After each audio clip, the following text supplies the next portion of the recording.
用万用表测音频信号。就是前边的一个作品啊，一个无声的功放，经查是 Z 颗 IC 和 Z 颗 IC 损坏，检修过程前边有详细讲解啊。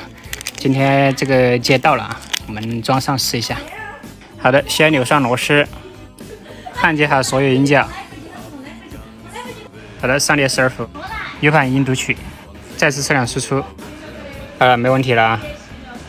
好的，接上喇叭，没问题了啊。